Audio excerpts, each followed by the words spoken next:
best in life. Consider that everything that we do about life and everything that we do in life is all about eventually being happy. Happiness is the ultimate goal of life.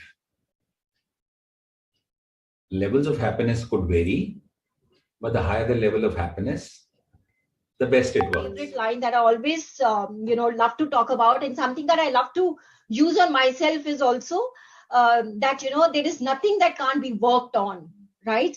Everything in this world, almost everything, right? Almost everything is something that can be worked on, could be, developed, right? Could be improved. We as human beings have such amazing capabilities and capacity that once we identify a certain thing, we can definitely try to improve on the same. If you're really, if it is paining you, probably it's not your strength area, it's a weak area, right? If maths pain you, probably maths is not your strength area. If you love talking with people, maybe communication is your strength area. So some of these things, you will know it yourself. Further, apart from that, do ask your friends. Please ask your friends, what do you think I'm really good at? And they will tell you, rattle down those 3-4 things that you're really good at. Ask your parents. And sometimes parents also tell, मेरा बेटा इसमें से बहुत अच्छा है, मेरा बेटा maths में अच्छा है, मेरा बेटा दोस्तों के साथ बहुत अच्छी तरह से रहता है.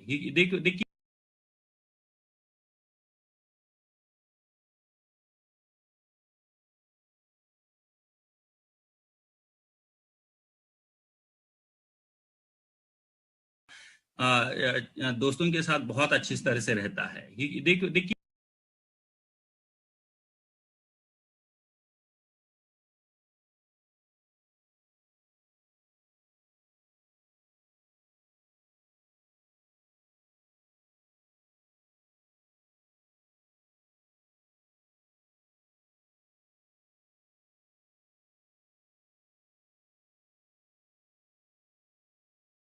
they repeatedly tell about you, good about you is your strength area, right? So ask your teachers. Teachers observe you. They see your scores, they see your habits, they see your behaviors. Based on that, they will tell you what you're really good at. Second thing, what are the changes that's happened? Things that are looking very different is work from home may continue to be a way of life, because organizations have realized, people have realized that nothing, there are lots of things that can be done as well from home and possibly better. And those professions will perhaps continue to enjoy the benefit of working from home, if I might call that. Education and training have already gone digital, but there's a lot of scope of improvement. And with that, there would be a lot of training of the trainers that will come into play. We perhaps will not have to travel so much for work, because earlier we used to just take a flight for a 1-hour meeting to Chennai, or for some training session to attend in Dubai. And that's definitely the way I look at analyzing work, or a analogy to work, is more to do with your mind. Where you do your all logical things, your aspirations, everything is logical. The message here is, we all have our starting points, we have our journeys, and we have our destinations. So today it might look like we're not headed anywhere, but in the end, it will all work out. So there's no need to be disheartened at all, and it is absolutely fine to be an average.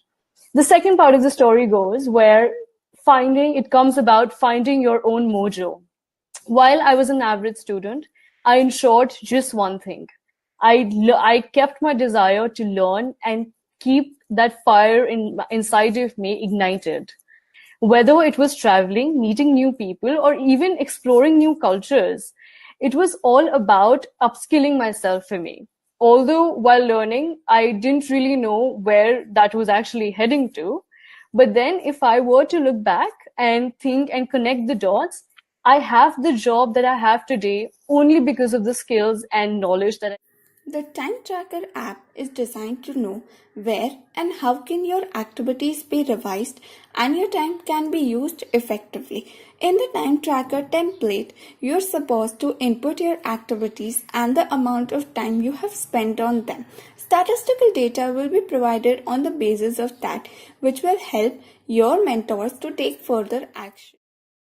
The benefits for working professional are identifying if you need changes in your time management to optimize results, helping you get clarity on goals and creating new ones if needed, identifying what creates positive energy which can be unleashed for you to maintain your work-life balance. The benefits for university students program are identifying if you need changes in your time management to optimize results, helping you identify and work on positive energy creators in your schedule, events, and people as well.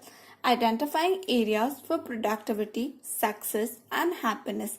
The benefits for school students are identifying if you need changes in your time management to optimize results, helping you get clarity on goals, and creating new ones if needed, helping you drive the areas of right association, acts, and creating right energy for your preparation, as well as eliminate areas where you can save time and be more productive in your work schedule.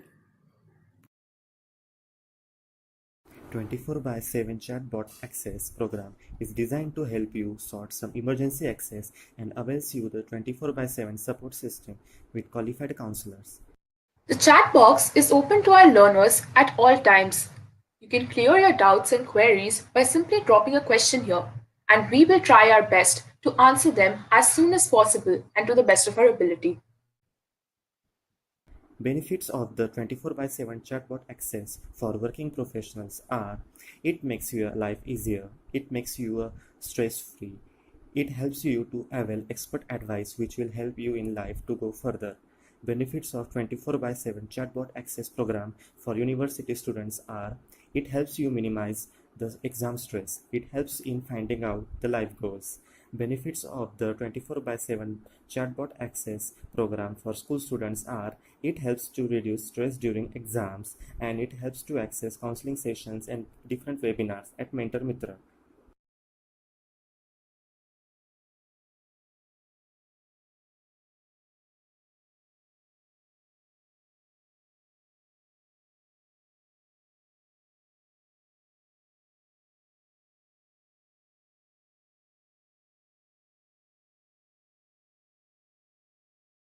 Environment Questionnaire, a set of questions designed with the aim to know the basis of an individual and works as a base for further action.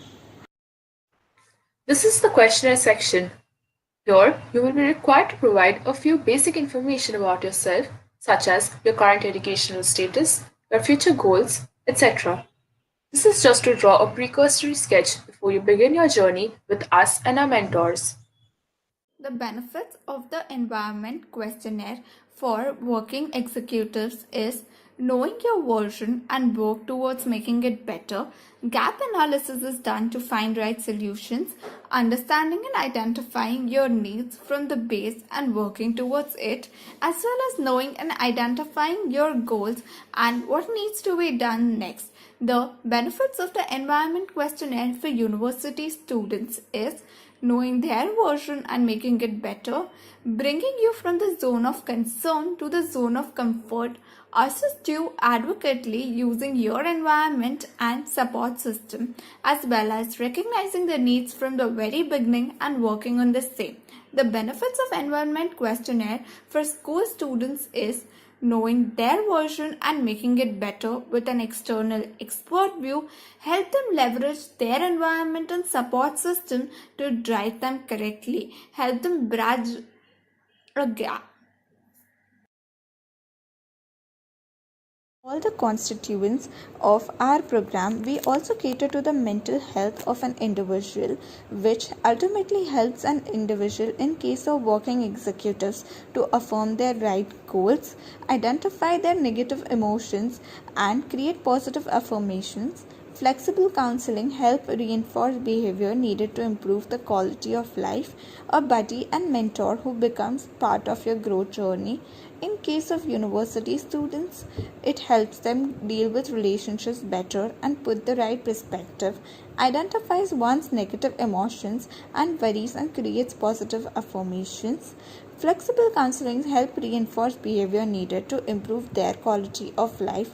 For school students, it helps them deal with relationship issues better and put the right perspective to what's needed. Flexible counseling help reinforce behavior needed to improve their quality of life. A buddy, mentor who becomes a part of their growth journey and understands them when and how it's needed. So, along with all our other constituents, mental health is also considered essential and the issues are catered to.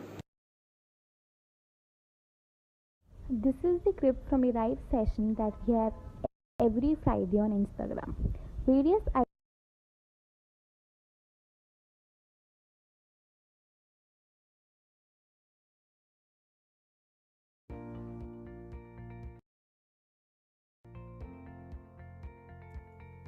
While progressing in life, at times we feel stuck due to the lack of knowledge of how to manage our time well.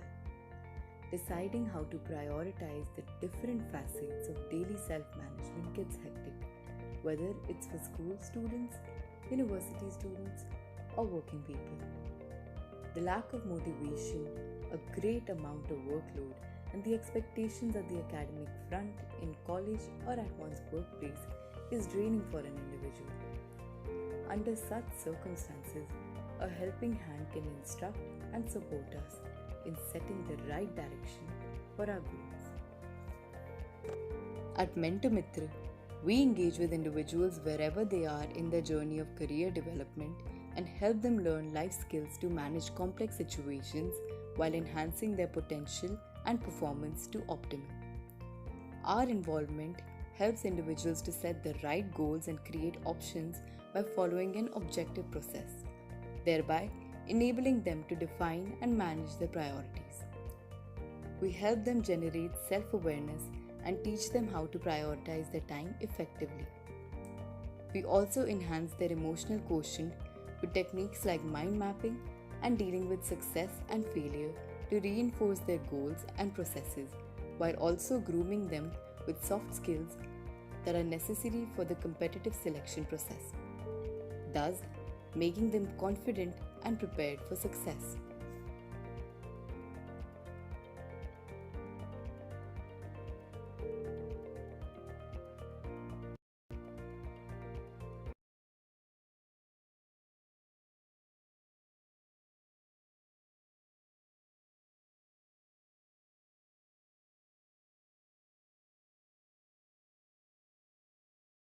Is there any such thing as a failed relationship?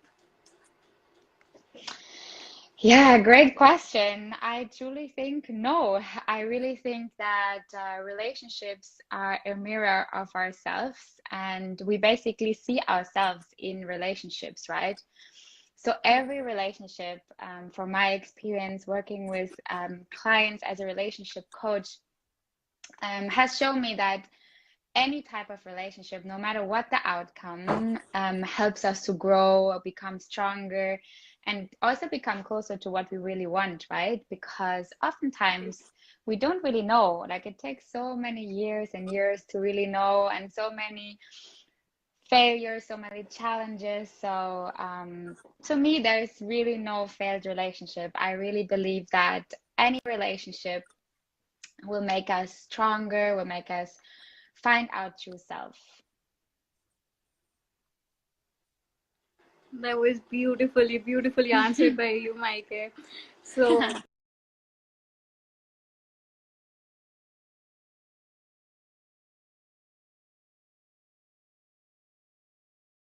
your thoughts on anxiety being seen in so many people regarding the uncertainty of future, given how things are these days? So mainly, I think I'll start with the first lockdown that happened. And when it happened, I think it was somewhere a lot of us were surprised, shocked, but at the same time we were navigating it with a lot of fun, like learning कि अच्छा अब office नहीं जाना पड़ेगा because pajamas में we can take our meetings and हम coffee बनाएंगे and we'll do all these crazy things and we'll binge watch Money Break Heist. from our daily hectic day. Yeah. And I think everybody just became like a unit, you know. Everybody started posting their Ludo success and everything. So it was a fun time because people were just full of hope at that time. It was something new, and they were thinking, कि हाँ ठीक है, it'll last for a little while, then it'll go away. But what happened with the second wave was that none of us saw it coming. Right, we were succeeding in terms of things were getting better, and we all got cocky with that success that we were making, and overnight that shift was there. And second wave in itself, like it goes unsaid, it was so difficult for so many people and our country itself. I think we were, even if we were somewhere prepared for it, knowing that it could happen again, we never saw the intensity of it coming. Second wave, right? So उसके बाद I think लोगों को ज़्यादा frustrated feel हुआ. Imagine having no control over your own life. Right? That was what we were dealing with from the last 1.5 years till today. So not having that control was very difficult, very intense. It was very hard to absorb for a lot of people, and that led to feeling, like this. And I remember I was talking to somebody last week only, and we were talking about uncertainty, and I asked him like, how do you feel? And he said this one thing that really was relatable, and he said कि अब तो कुछ अच्छा plan करने में भी डर लगता है, because I don't know if it will come true or not. Right? I don't want to plan anything positive, because if there is like a slight chance कि वो ठीक नहीं होगा या फिर वो पूरा नहीं होगा, then I don't want to go through that again. Right? So I said, yeah, I think that's completely relatable, because a lot of people are not planning things because of the fear of the uncertainty, because it is always lurking around, and that is leading to other issues.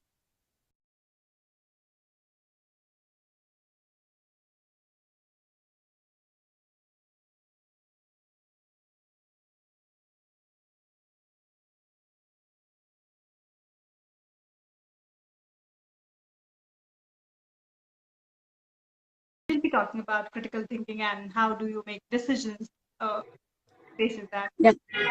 Sorry, I'm so sorry. So, yeah, the first question is, why is it always challenging for us to make decisions, or rather making the right decisions in life? All right. Now, decisions are a very important part of our life.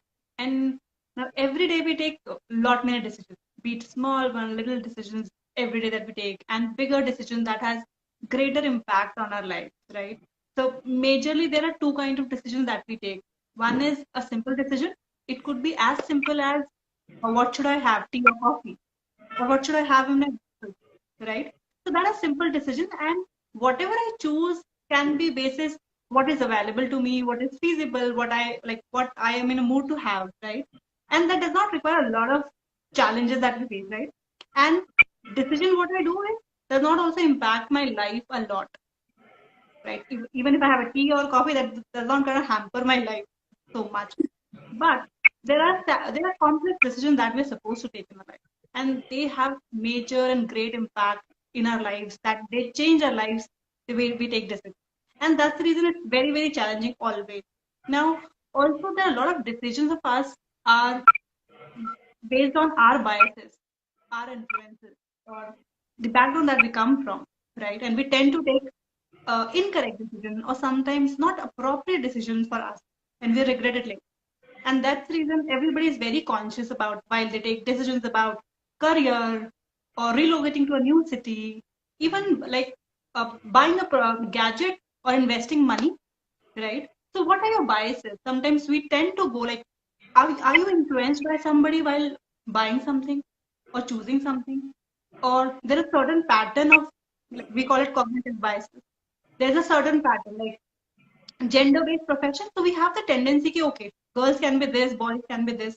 So these are cognitive behaviors, and we tend to believe them. Rather than questioning them, we tend to believe, take decision accordingly, and that's the reason we find it very challenging. Also, like which everybody, like most of the people who have joined here can relate to, is when we go for shopping.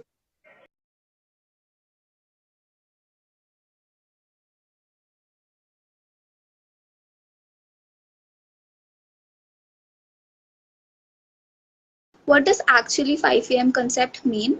And could you please explain this to us in detail? So this concept was popularized or given to us by Robin Sharma. And what the concept is that you wake up at 5 a.m. and you give yourself 1 hour. You divide that 1 hour into three segments of 20 minutes each. 20 minutes of exercising, 20 minutes of planning, and 20 minutes of doing some productive work. And it is important to remember that in that 1 hour, we do the work for self development. We don't do any professional work. We don't check our emails. We don't use social media. We practice only well being practices that are useful for our wellness and development. That is the main idea of the 5 a.m. club.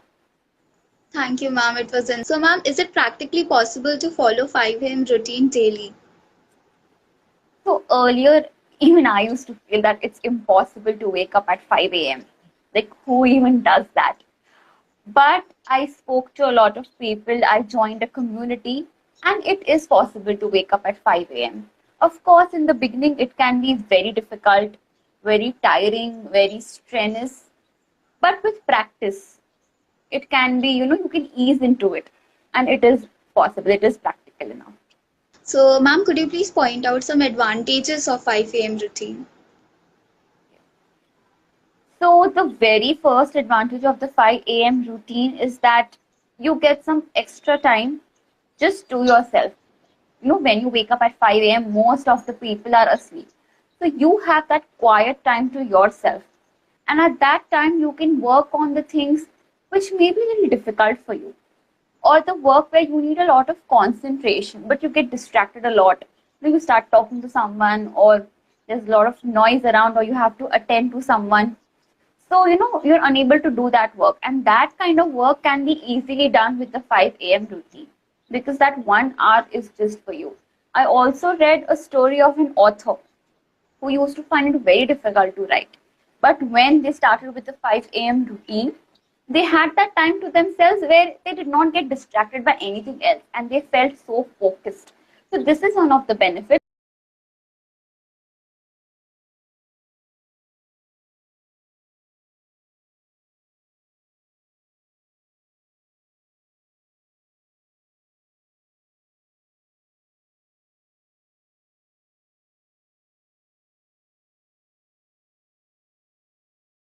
People say thoughts create reality.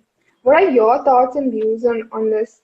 Can you explain? Yeah, so this is like a well-known quote everywhere. People used to say thoughts create reality, especially when people believe in law of attraction. They say that thoughts create reality, and it is true. Basically, what we are thinking about something in like at least for the majority of the time in a day, for example, like 8 to 10 hours, if you're thinking about a particular thing, that's how your belief system gets wired.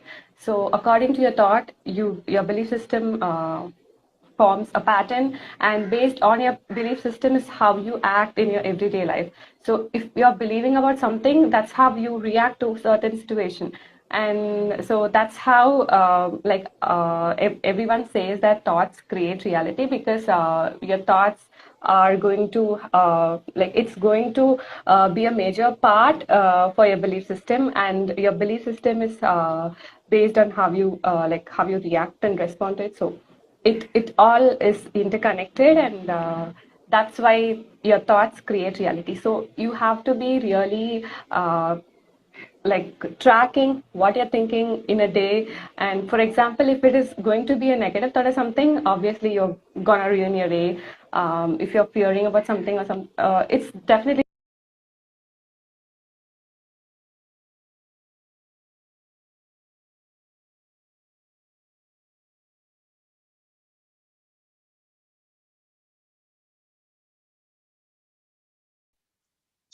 During these tough times, I hope everyone is staying safe and healthy. We will start the webinar with a quote by William James. The greatest weapon against stress is the ability to choose one thought over another. I welcome each one of you to another webinar session by Mentor Mitr. After the completion of the webinar, you can receive your e-certificate. The steps to avail the e-certificate are as follows. Attend the complete webinar. Once you see thank you displayed on the screen, there will appear a link to Google Attendance form in the chat box. Click to mark your attendance and get the feedback form emailed. Fill the questionnaire that you receive in your mail for the details. Follow our page on Instagram and Facebook. If the above stated steps are followed, an e-certificate will be automatically mailed to you. Kindly note that the certificates will be made in 24 to 48 hours. Mentor Mitr. Mentor Mitr is a mentoring organization. Our aim is to guide individuals wherever they are in their journey of career development and help them learn life skills to manage complex situations while enhancing their academic performance to optimal. Our involvement helps students to set the right goals and enables them to define and manage their priorities as well as enhance their EQ. Once again, good evening, ladies and gentlemen. Welcome to today's webinar session on anxiety and stress management tips to deal effectively. The session will be led by established professionals, Ms. Palak Agarwal and Ms. Bhumika Jain. And audience, please feel free to leave your questions in the chat box and we will try to answer them in the Q&A session at the end. So our first speaker for the day is Palak ma'am. Ms. Palak Agarwal is a psychologist by profession. She did MPhil in clinical psychology from National Forensic Science University. She did her master's in clinical psychology from Amity University Noida campus in 2018 to 20 batch. She did BA honors in psychology from University of Delhi. She has national certification for being qualified UCG NET. She did internship from AIMS Mental Health Foundation India, VIMHANS, Fortis Escorts, Sri Gangaram Hospital, Amarjyoti Rehabilitation Center. She has research publication on social media use for body comparison, body image concern, and self-esteem. International Journal of Indian Psychology, mobile phone addiction and personality. International Journal of Social Science Review. She did her diploma on French and philosophy. Welcome, ma'am, and thank you so much for joining us. I would now request ma'am to please enlighten our audience.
Palak ma'am, I would now request you to please enlighten our audience.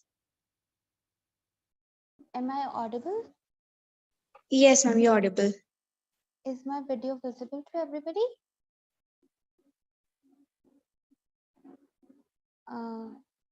Could you please let me know if my video is visible or not? No, ma'am. It's not visible yet. Let me just.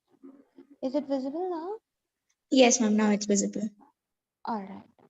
Okay. All right. Thank you so much. Thank you, Nikita. And thank you for sharing the screen and letting the audience know about my profile.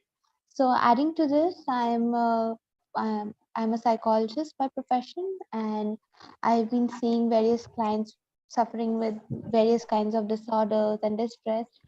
I help them navigate through their current life stresses and work through the profile to enhance well-being and work on their mental health.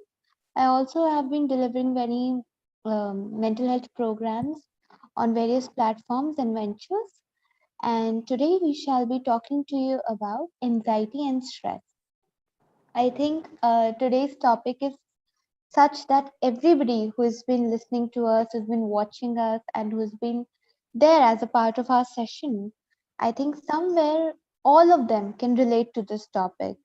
But my whole paradigm on this topic would be to provide you an insight towards stress and anxiety from a very psychological perspective, with regard to the fact that how stress elevates our current functioning, how it impacts our mental health, and sometimes we don't even realize the fact that how it's currently, building up so much so, and over a span of time, it's from becoming very acute, like very sudden, over a span of time, it becomes very chronic. So thank you so much, Mentor Mitr, because through via this platform, I'm getting to connect with so many people at once and talking to you about a very essential topic. And today I shall start by discussing about stress and anxiety.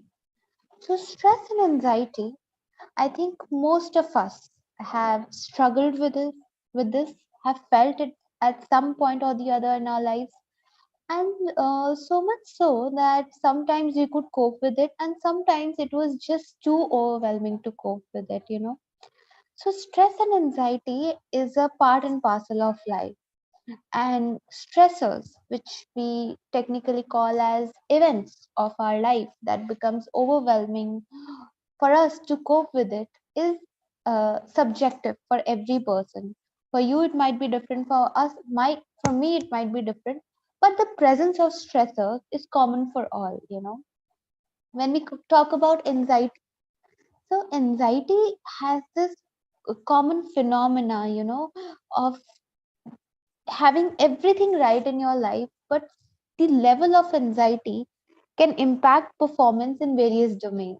It's a strong, intense emotions which makes you feel that something is holding you back. Something is there that you have to be cautious about. Something that makes you feel that who should I talk to? Do I even deserve happiness or not? Why do I feel this way if I'm feeling this way? All these are the questions and juggles that comes with anxiety, right? So I think it's very important for us to understand, firstly, a difference between healthy stress and a non-healthy stress, and a healthy anxiety and a non-healthy anxiety. So firstly, I'll talk about healthy stress, which is eustress, and distress. Distress is something that impacts you and impairs your performance. Whereas eustress, it's for a shorter duration. It energizes for your body, your bodily reactions to take in actions, and also it enables you somewhere to perform in various domains. All those butterflies right before I talk to you is my eustress, but whole night I'm not able to sleep. Various nights I'm not able to sleep, I'm not eating anything, I'm not talking to anybody, I'm just avoiding anything that comes my way. I am taking some unhealthy coping mechanisms to deal with my stress, is becoming distress. So eustress and distress are two different things, and it is very important to differentiate between the two. Coming to the second part of my topic, which is healthy anxiety and a non-healthy anxiety. So healthy anxiety is a very natural response to occur when you have your exam related anxiety. Tomorrow there is an essential exam for which you have been preparing throughout your months and months, you've put into days and days have gone by studying, and next day you have your exam. There are constant butterflies, performance pressure is there, You're just constantly thinking about exams, contemplating and planning, how should I attempt the question, how should I not? Oh my god, it's making me feel anxious, slightly dizzy also. And but the time the exam is done, the anxiety itself is released and it's lowered down.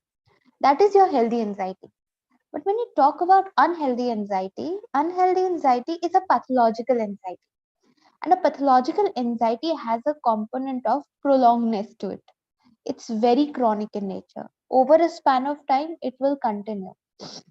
It will not let you feel that, you know, this is the time I should be relaxing down. This is the time I should hold myself, take a moment for myself, and be with myself.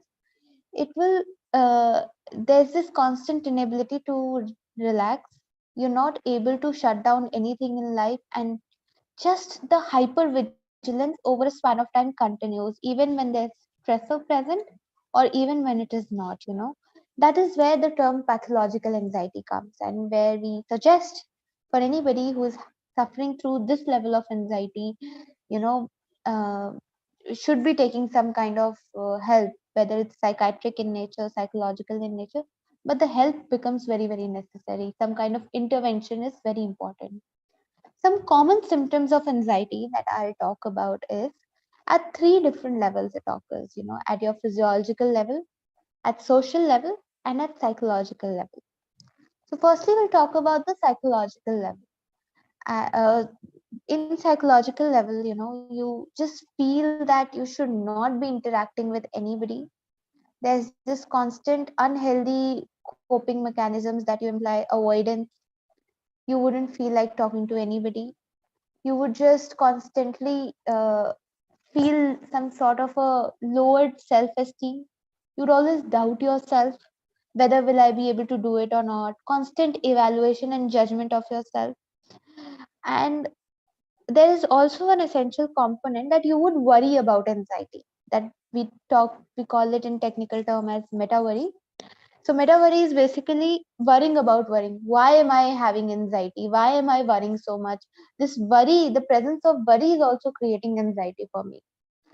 And when we come down to your physiological level, so there are multiple symptoms like dryness of mouth, constant palpitations, a sense of choking, breathlessness, excessively sweating, and gastrointestinal functions are disturbed. Your bowel system, irritable bowel syndrome is one of the common features which is linked with anxiety.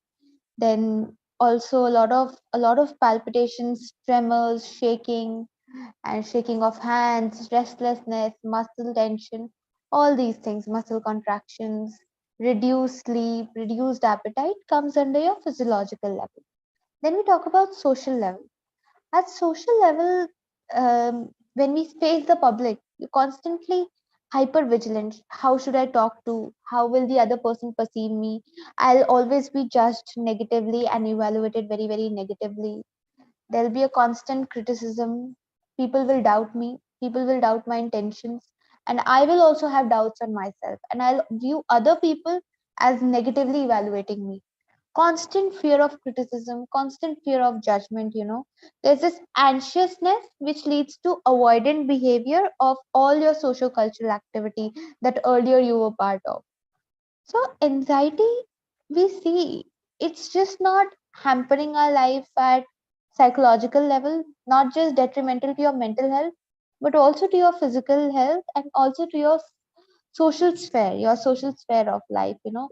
With you having to deal with anxiety and prolonged stress, it has impacts on multiple domains. Even when your immune system, we talk about T cells are highly linked with anxiety and stress, and there has been ample of research talking about how anxiety and stress over a span of time can reduce your T cells and reduce your immune system, which can even make you feel vulnerable to lifelong diseases, you know. So anxiety and stress, at some point or the other, we all of us have felt it, each one of us. But the chronicity and the intensity determines the impact on our mental health, on our physical health, and on our psychological health. And another significant impact is the coping mechanisms that we employ. How do we deal with stress? How do we cope with it? Is also one of the important domain. Lazarus, he's a very famous psychologist. If we talk about literature from stress and anxiety, Lazarus theories have been very, very common, talking about how stress is there at first level. We evaluate something is perceived as stressful. Now I'm able to recognize that this scenario, for example, maybe somewhere I'm having a very in-depth financial crisis, and I'm able to rectify it, that it's becoming too overwhelming for me, it's becoming too stressful for me, and I'm just not able to cope with it. The second point comes evaluating whether do I have resources to deal with or not. Be it there is a financial crisis, do I have enough social support? Who are the people who will support me? Do I have that physical or mental health of my own to deal with the stress? Whether there are any jobs available in the market, employments are there or not, whether there are any loans available or not, am I able to fulfill the financial requirements or not? So when we see that, firstly, we are able to rectify that this is a stressful situation, and also evaluating the resources that can affect our ability to deal with the stress.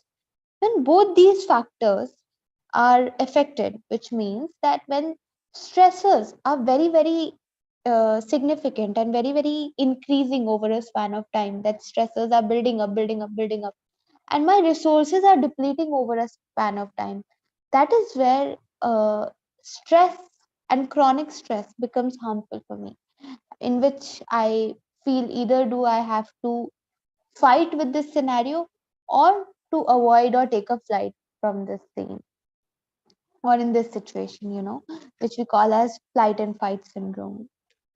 So I hope I could explain the entire phenomena of stress to you.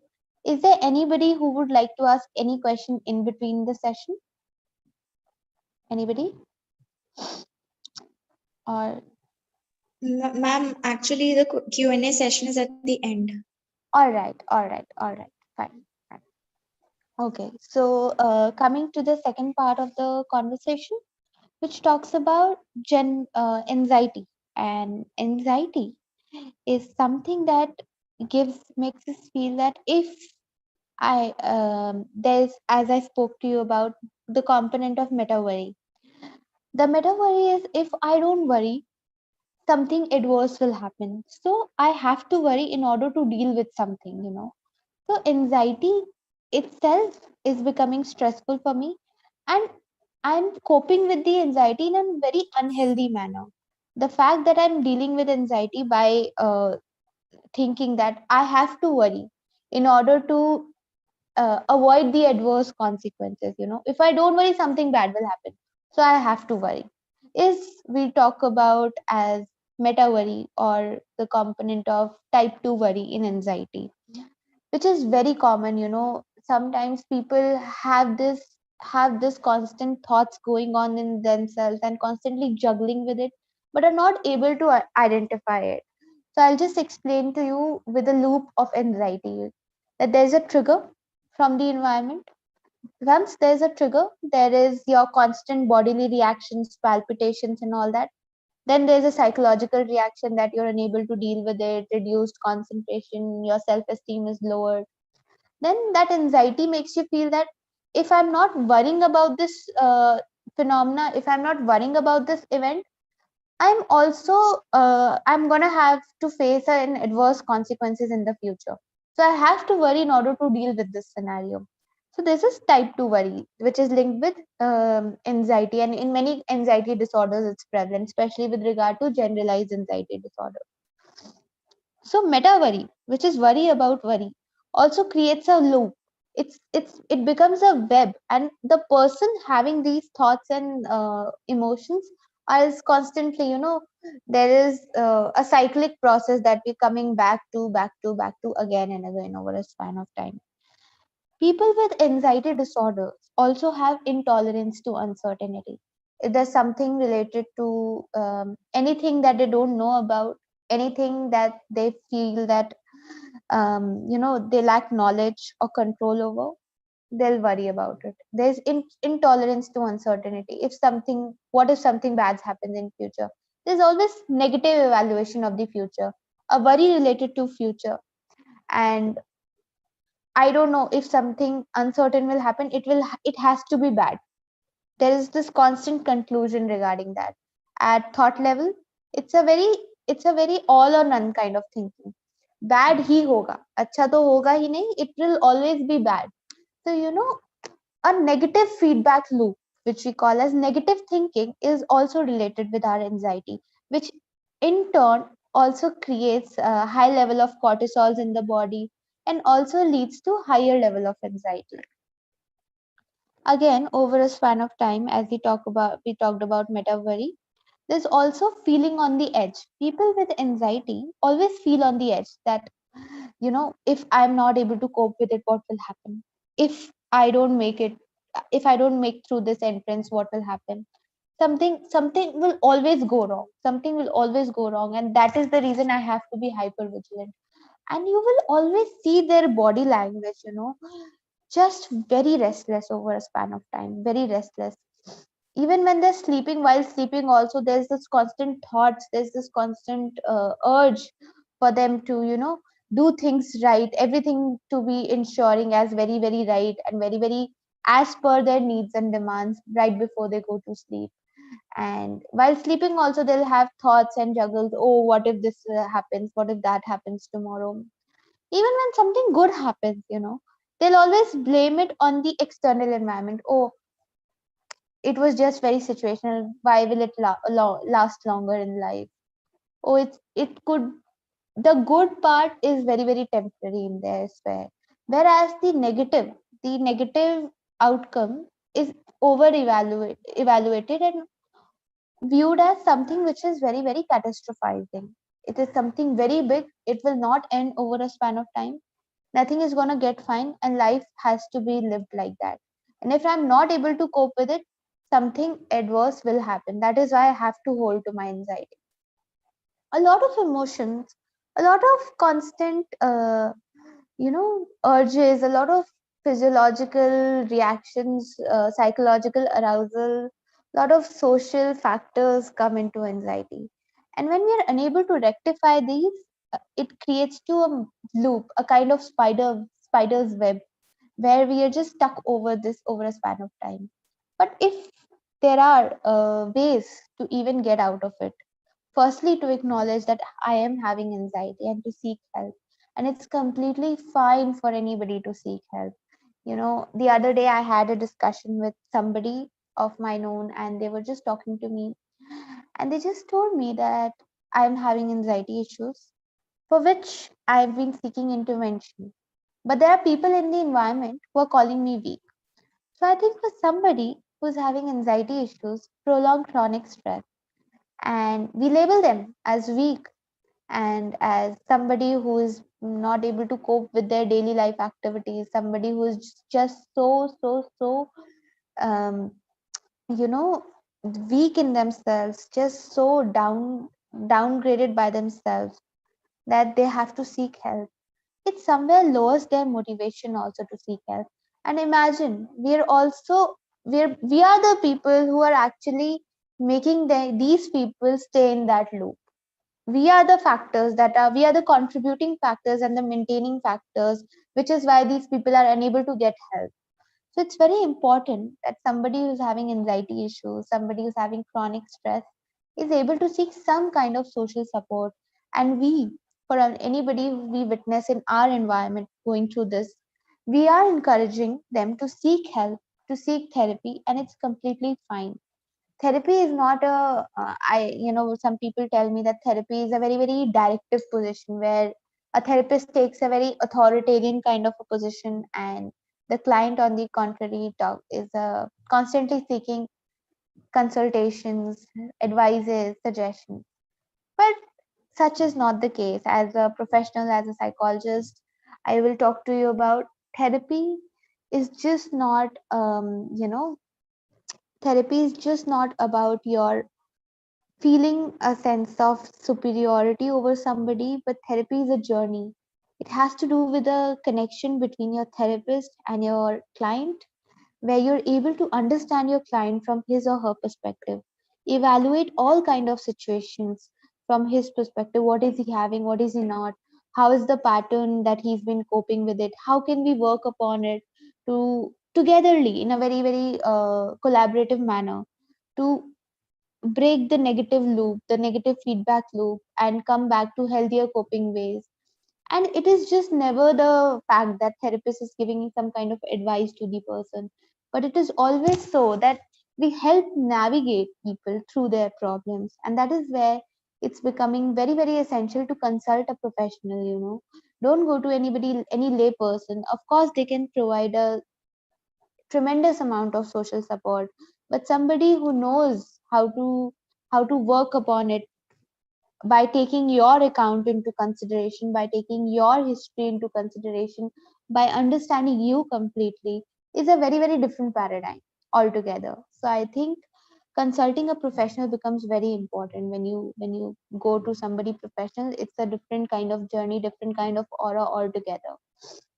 It's a safe space for you, where you can talk about things which somewhere inhibits you to disclose to the immediate, maybe family member, immediate close friends, immediate significant others, and whatnot. Coming to another way of coping with anxiety, we've known the common ways where it talks about relaxation, yoga, meditation, which is very essential. A large paradigm of meditation, yoga, and all comes under mindfulness, where we are able to understand each moment that these are our thoughts and just not the fact of life. I'm having these thoughts, and over a span of time, these are just thoughts. Like a clouds in the sky, these thoughts are able to go away over a span of time, but this cannot be the reality of mine, which is again a whole process. And mindfulness again is a whole journey for anybody who is having anxiety issues. Mindfulness is a beautiful way and technique to deal with stressors, to rectify them, to acknowledge them, and to work upon them. People with anxiety have a sense of losing control over themselves. What if I lose control? What if something adverse will happen? There's very external locus of control is given to environment, that environment controls me. Anything bad happening in the environment will determine my reaction. Anything in the environment can influence my reaction. But mindfulness, on the contrary, helps you gain control over your bodily reaction, over your psychological reactions, over your entire thought process, over entire your personality of how you view things, how you view your problems. So mindfulness is a beautiful technique under which yoga, meditation, various relaxation exercises, all these comes under one sphere.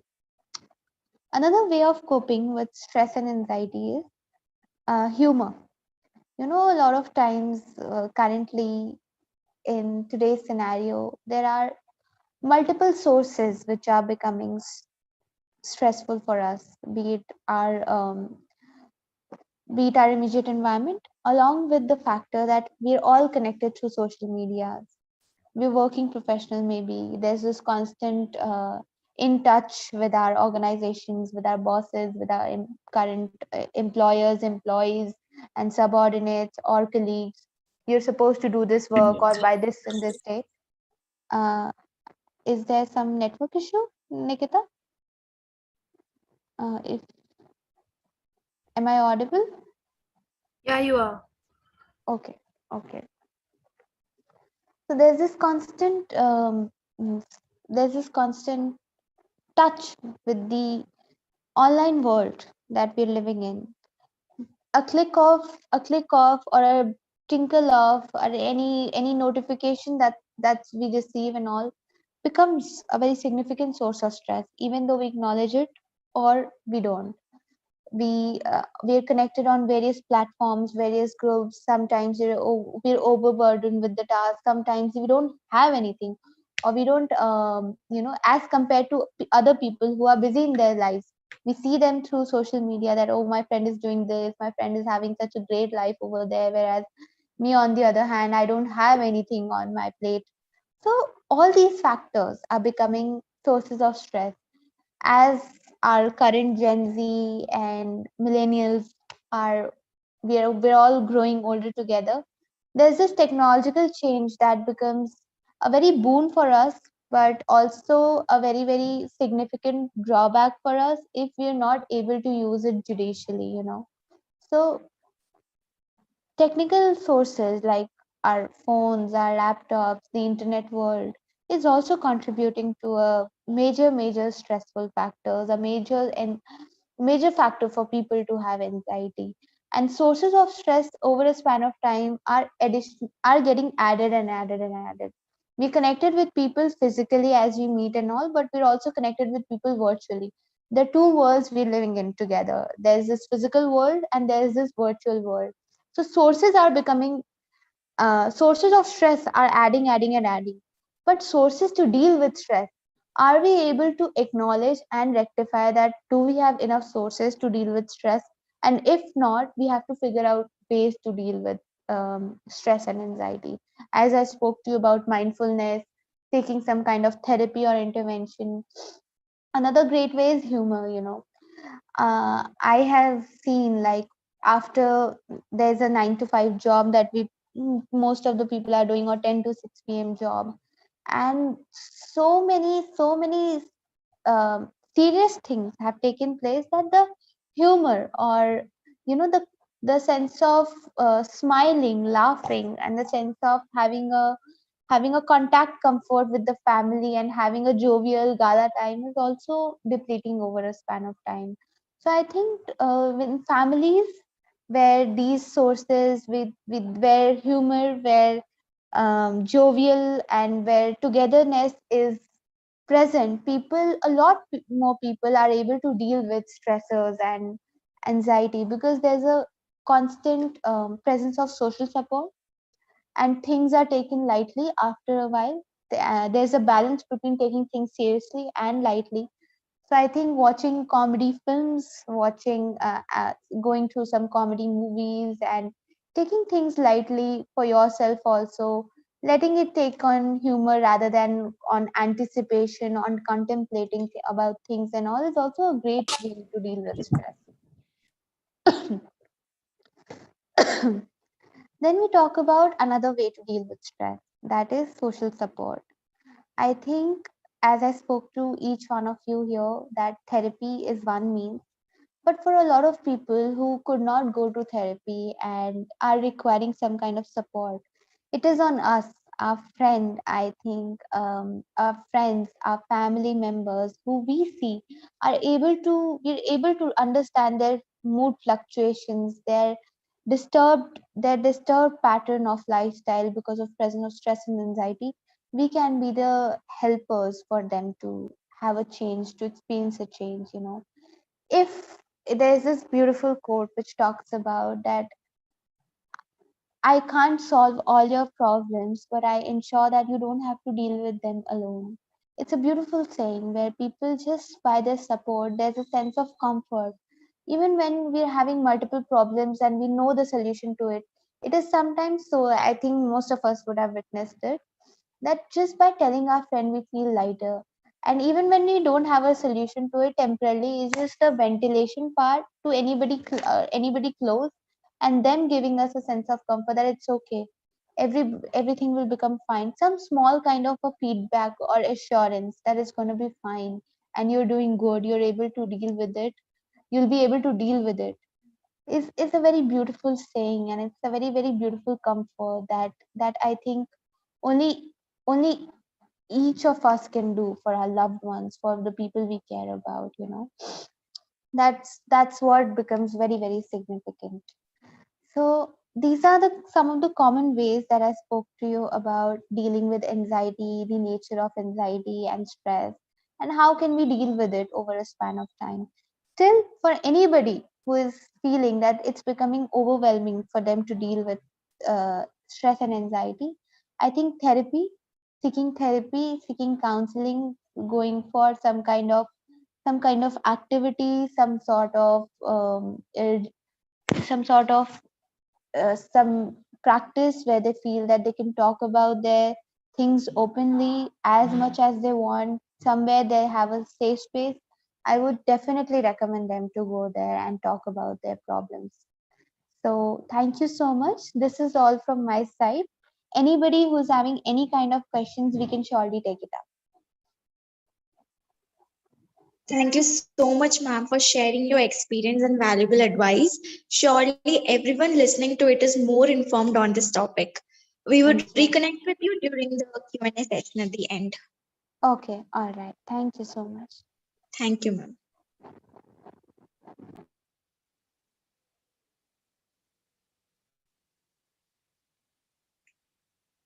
Nikita, could you move to the next slide?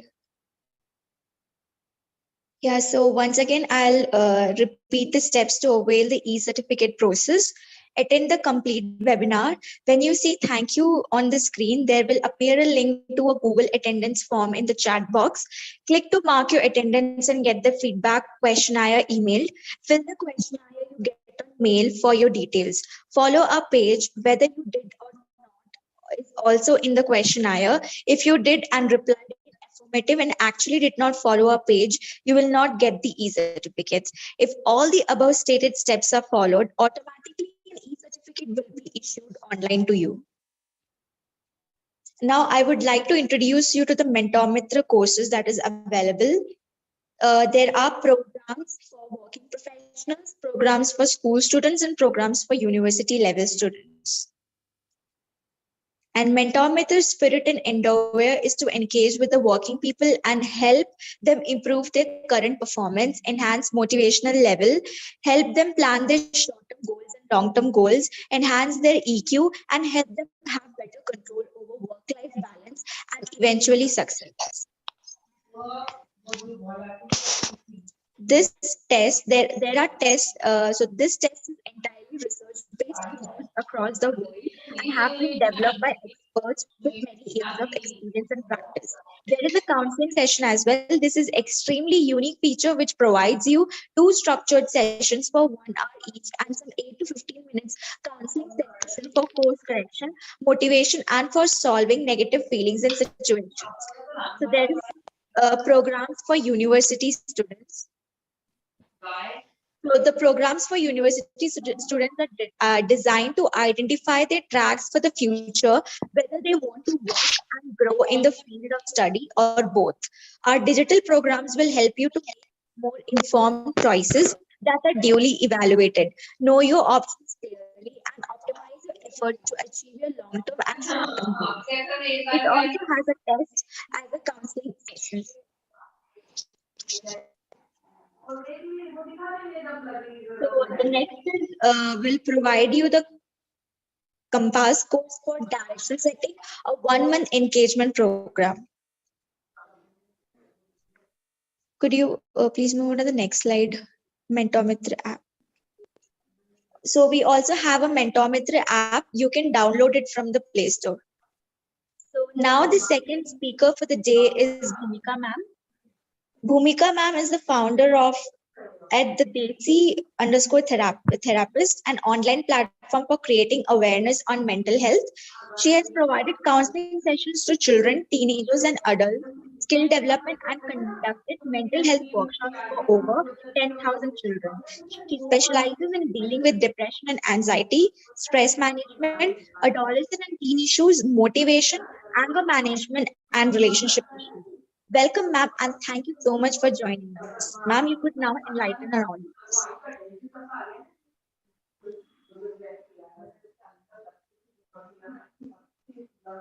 Hello. Yes, ma'am, you're audible. Okay. Hi, thank you, Mentor Mitch, for the introduction. Hello. Yes, ma'am, you can proceed. You're audible. Okay, so today I'll be talking about stress and anxiety and how to deal with both of these things. So as we have heard, I think stress word has been used so commonly, especially during the lockdown. And I feel that stress is nothing, but if we take it in a positive way, it has also become one of our companion. Stress has been within a part of our lives and it has taken a toll on our mental health if we don't deal with stress in a positive way. So I'll be talking about what is stress, I'll be introducing it, and I will not cover the things which has been already covered by Palak. So stress is a feeling of emotional or physical tension which can come from any event or thought that makes you feel frustrated, angry, or nervous. Stress is basically your body's reaction to, a challenge or a demand. Stress can also be caused by an external trigger. The trigger can be short term or it could be long term. For example, when we have a deadline or a work deadline or a deadline of submitting our assignments, or we get a fight with our loved ones, or long term that is being unable to concentrate on our work. There is certain sort of discrimination or any kind of chronic illness. So this is where you face stress, and some stress can help us to perform our day-to-day functions, but too much stress levels also leads to distress, and often we end up feeling exhausted. Some short burst stress can be positive, such as when it helps to avoid danger or meet a deadline. Now, what is anxiety? Anxiety is a sense of fear or dread that sometimes is terrible. We feel that something is terrible going to happen. Anxiety can be general, or it could be specific, related to a place or a social situation or a thing. All right. Anxiety is also defined by being persistent, being excessive, worriedly that things don't go away in the absence of a stressor. And both mild stress and mild anxiety respond well to similar coping mechanisms. Now, before I talk about the signs of anxiety, I would just give a little bit, intro about how to reduce stress and anxiety in very simple words.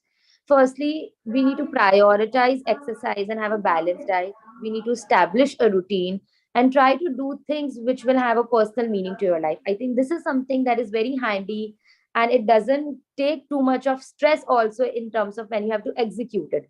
Secondly, for anxiety, you can engage in activities that require to be actually be aware in the moment, to be mindful. Then you can also practice self-compassion, and if nothing helps, then you're required to seek professional help. Now, what are the signs of anxiety? Now, experiencing anxiety, occasional anxiety is a very normal part of life. However, with people who have anxiety disorders, frequently have intense, excessive, or persistent worry and fear about their everyday situations. Now, those feelings of anxiety and panic, when they interfere with our daily activities, and once they become very difficult and it becomes difficult to control them, they become out of proportion to the actual danger and cast for a very large. You may avoid places or situations to prevent these kind of feelings. Symptoms may start during childhood or even in the teen years and continue in the adulthood as well. Or it can start in the adulthood and you'll start feeling it over in a day-to-day life.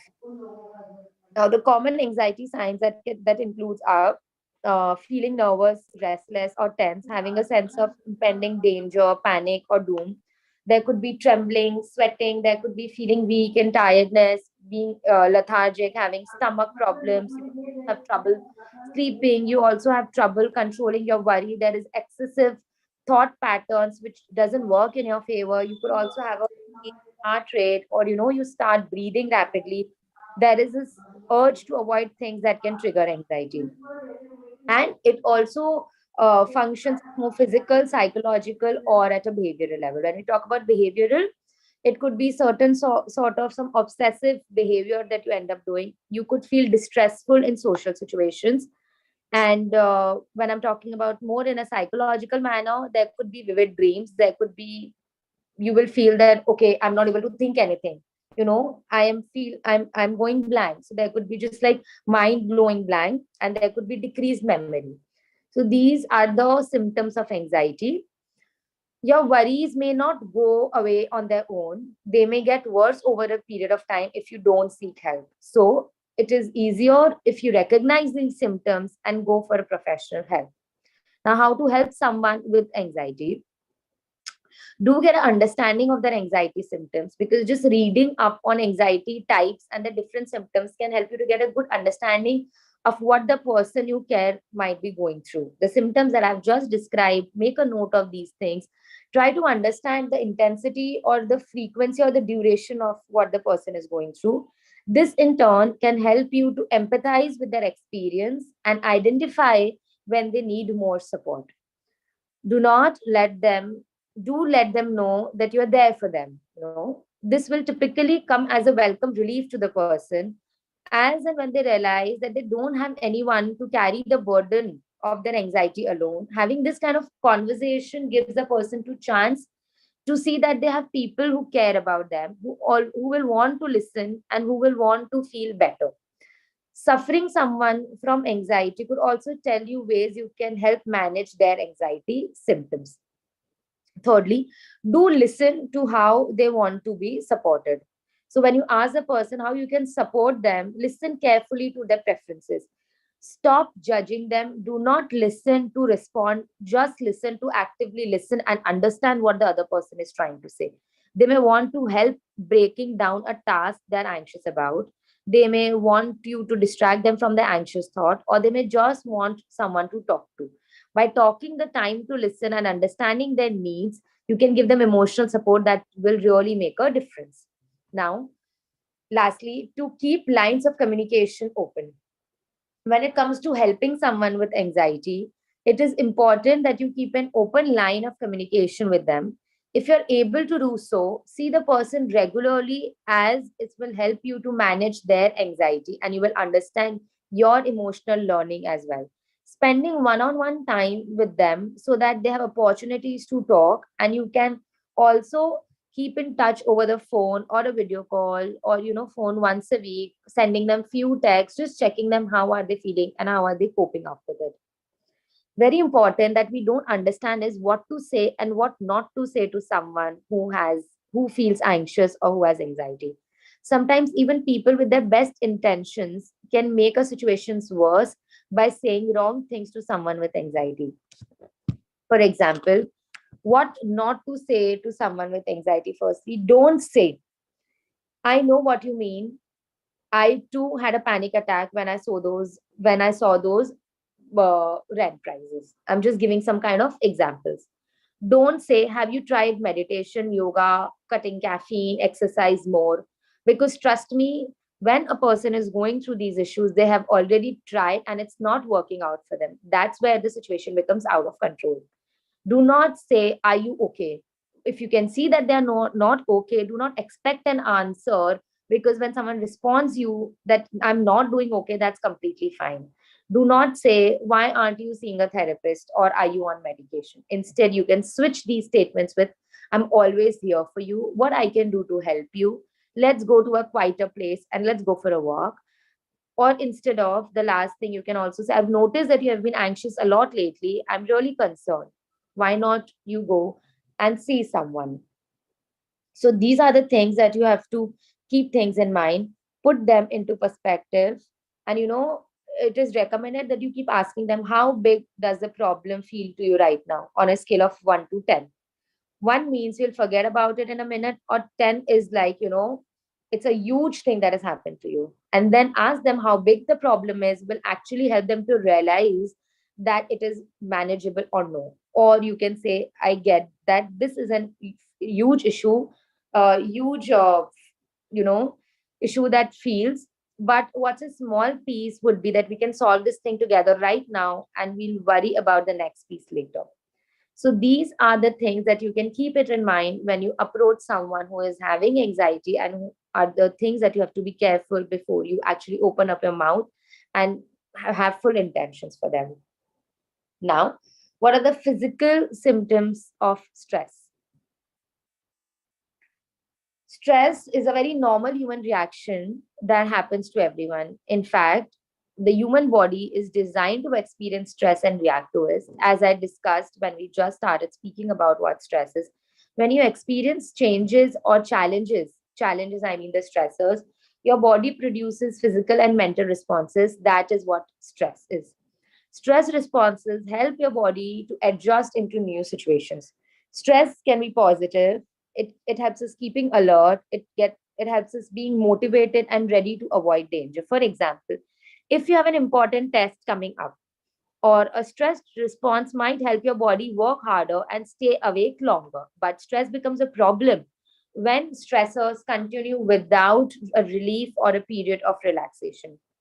So, what happens to the body during stress? Let's understand this first. The body's autonomic nervous system, which just controls your heart rate, breathing, vision changes, and more.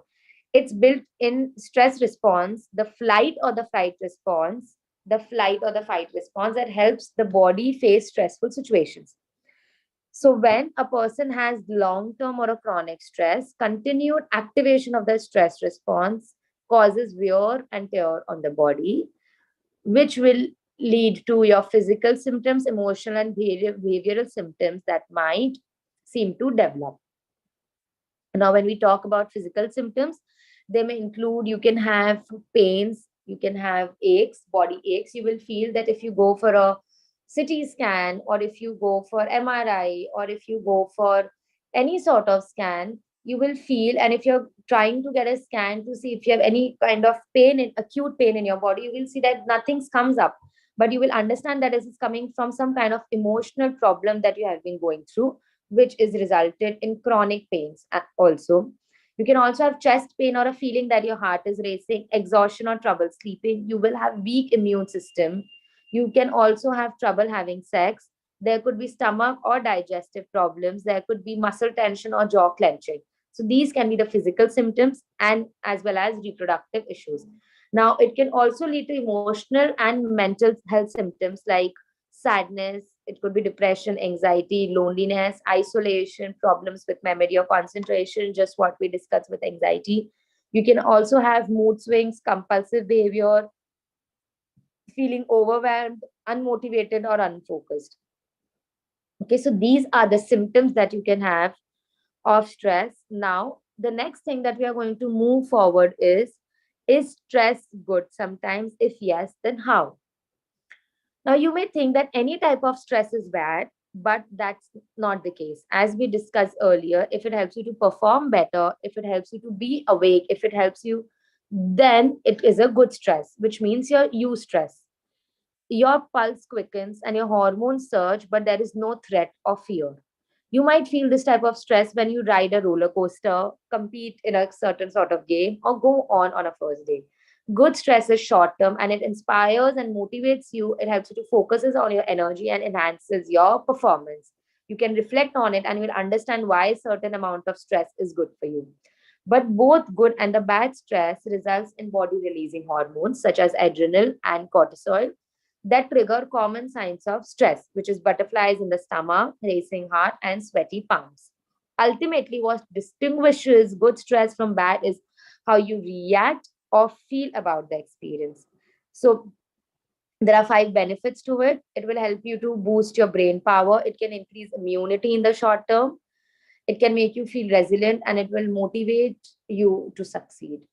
So these are some signs of how good stress can help you. And some stress busters would be, you can do things that makes you feel good. It could be dancing, it could be journaling, it could be you know coloring it out, it could be talking to a friend, it could be taking a walk on the beach or in the garden, or it could be mindfulness. So these are some some sort of stress busters that can, as well as cooking. So these are certain set stress busters that can help you to overcome stress once you recognize uh, the cause of stress, or once you recognize that these are the symptoms, and working on stress, coping up with the stress will become much, much easier for you.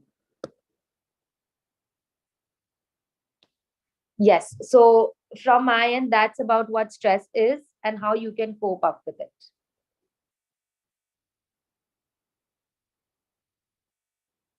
Hello. Yes, ma'am, I can hear you. So, ma'am, Yes. you're done? Yes. If you have Okay. any questions, please feel free to ask. Yes, ma'am. Thank you so much, ma'am, for sharing your valuable insights. It has been very enriching, and people will definitely inculcate your valuable points. Right.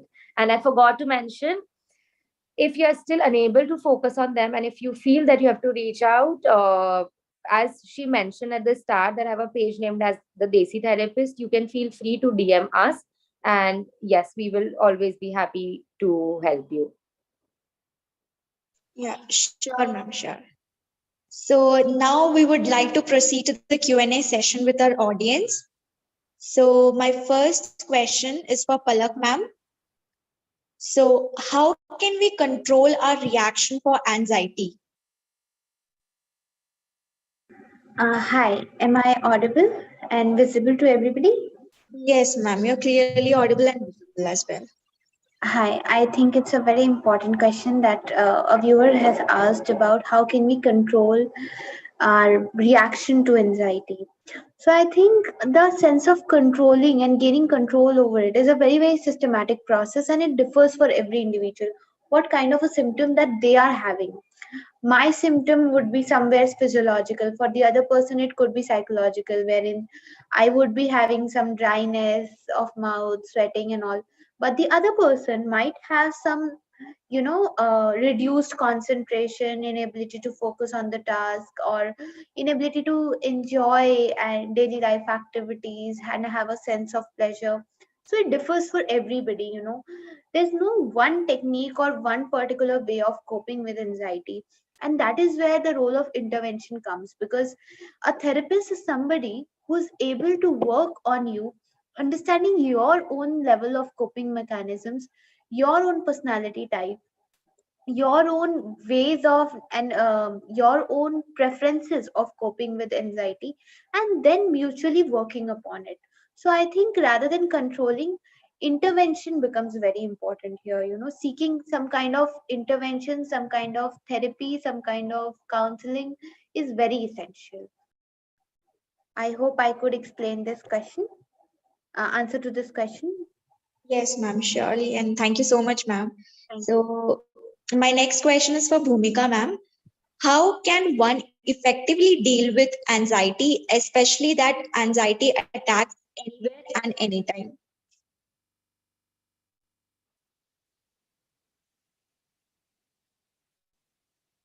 Hi. Yes, sorry, I think I was on mute. Am I audible right now? Yes, ma'am, you're audible and visible. Yeah. So at this point of time, what we can do is just understand that. Can you repeat the question once again? Yeah, sure, ma'am. How can one effectively deal with anxiety, especially that anxiety attacks anywhere and anytime? So at that point of time, one needs to firstly understand that, okay, that person is having an anxiety attack or a panic attack. And if it is a panic attack, it will have a, it's going to be a gradual process. So immediately, that person can firstly start breathing. That person can start breathing in a different format with counts, so that, breathe for 10 seconds with a count, so that immediately the thoughts are going to the person when he or she is counting, and there is certain sort of distraction. And then just relax wherever you are. If you are in a public situation, there would be certain sort of you can listen to the calm music right away, or you can drink water and close your eyes for a second, so that you feel calmer, you feel there is some sort of inner peace that is there. And then once you feel little bit normal, once you feel that you're not that anxious, then you can open your eyes. And then after that, you can do a 5 4 3 2 1 ground method that is specifically mentioned for this. You can start thinking that what are the 5 things that you can see, 4 things that you can feel, 3 things that you can hear, 2 things that you can smell, and 1 thing that you can taste. So through these things, it will help you to come back to reality and understand what it was, and accordingly it will be helpful for you to deal with it when it comes again. And again, if this doesn't work in longer run, as even Palak also mentioned, it's good to seek out to a therapist. Okay, thank you, ma'am, for those wonderful tips. And so the next question is for Palak, ma'am. What are some instant remedies for tackling anxiety? All right. Instant remedies. I think again, it's somewhere near related to the first half of the question, because I don't think that there has to be an instant remedy. Of course, relaxation and gaining sense of your over your bodily reaction becomes immediate, because anxiety has uh, anxiety has reactions to both on physiological level and on psychological level. So I think immediate requirement for action comes when it is happening at a physiological level, the instant urge to take an action, because physiological arousal becomes so much so that you feel the need that something has to be done. So I think some sort of a relaxation is beneficial, but again, it differs for every person. So when it is happening at a very psychological level, I think that the ways that I mentioned to you about that, uh, understanding healthy coping mechanisms, where you're seeking some sort of a support, some sort of an intervention, some sort of family support, some sort of a support from your friends, some sort of a activity scheduling wherein you're streamlining your daily life into the ways that helps you provide pleasure and not becomes overwhelming for you. You're able to distinguish between what's immediate for me, what's important for me, and what's not required at that point. You're able to understand that this is the scenario which is creating anxiety for me, and I have to understand either to deal with it or to reduce my reactions to it. So I think this would be one way, that first you acknowledge the presence of anxiety. For secondly, you acknowledge the sources where the anxiety is elevating from. What are the situations in which anxiety is becoming aggravated? And then your bodily reactions, gaining control over them through some exercises, muscle relaxation, and all that is done as a part of intervention. So again, I'll come back to seeking intervention. The instant method, or instant I think some sort of a support could be the intervention in such cases becomes very very beneficial of any kind, but intervention is necessary, if it's at too the extent wherein your physiological reactions are becoming so much so where you need medications. So I think you need to consult a psychiatrist, along with the fact that over a span of time, to gain control over your psychological arousal and to work on your mental health, you can also seek a psychologist. So an interplay of psychiatrists and psychologists helps you to deal with the cases of anxiety disorders. I hope I could answer your question. Yes, ma'am, definitely. So thank you, ma'am. So my last question is for Bhumika, ma'am. How can one manage work-related stress? How can one manage work-related stress? Okay. I know what I'm going to say might sound something which is not practical, but when it is about work-related stress, firstly, if you love your work, you will not find it stressful. All right, there are times that even no matter how stressful your work is, and you get that feeling, okay, if the work was very stressful but I had a very good night's sleep, because whenever you're working, if something that you love, you will not find it stressful, as we mentioned in our discussion, that it could be eustress and it is helping you to perform better, so you're actually liking that kind of work. But if your work is stressful, you need to understand and draw a fine balance between work life balance, that we understand. You need to give time to yourself. You need to prioritize your scheduling. You need to, firstly, you can't just always go with the flow. You can't just see, okay, every day, I know we might have very monotonous schedules every day, but you can't just always go on the run. Firstly, you need to track what your stressors are. You need to understand where is it coming from.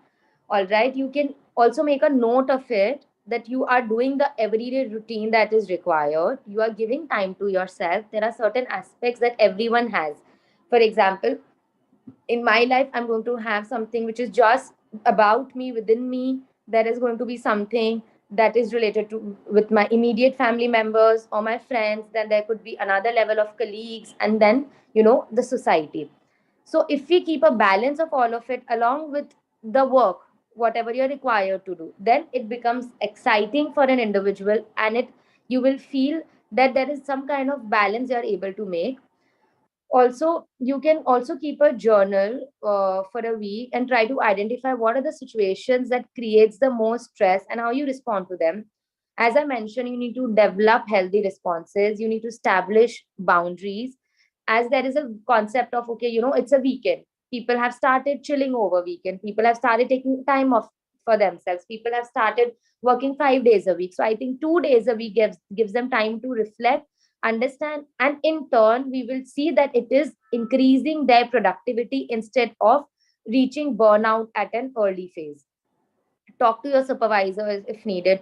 Try to learn a very healthy coping mechanisms. The way we work out for our physical health, maintenance of physical health, we need to channelize those energies. We need to put things that we are having some kind of spiritual ways. We are having some techniques to learn being more mindful, and being more we are being soft with our mind instead of always criticizing and being hard on them. Try to make out a to-do list for every day, emails to write. You can also prioritize the things that you need to do the next day, so that when you wake up, it is not overwhelming for you and it is not a machine for you. You know what needs to be done, so you, in your planner, in your to-do list, okay, this is where I am also going out for work, this is where I will be working throughout the day, and this is how I'm giving time to myself. So there is a combination of both, and you feel like actually working it and achieving it. And you can also do mini hours break. You can pat yourself on the you can pat yourself, you can treat yourself, and I'm not saying always something with fancy, with simple words like, wow, Mika, you're doing a great job. After the session, I can say this to myself. This is some kind of reward that I am giving it to myself, and that will help you to initially perform better. And as I said, relaxation exercise, that you sit or lie down, or you can close your eyes and you hold the tension for 5 seconds in your head and then releasing it out. And if nothing works, please, please, please reach out to a therapist, because I know still it is considered a taboo, and still it feels it. I don't think so. I have so many problems in life that I have to reach out to a therapist. So don't wait for the problems to reach to a level where it becomes bottleneck. Even at the earlier stages, where you're just trying to understand your emotions, where you're trying to learn healthy ways, you can also take counseling sessions. You can also go out for therapy to become a better version yourself. So I think all in together can help you to understand boundaries and overcome the issue that you have been facing with related to work. Yes, that's it.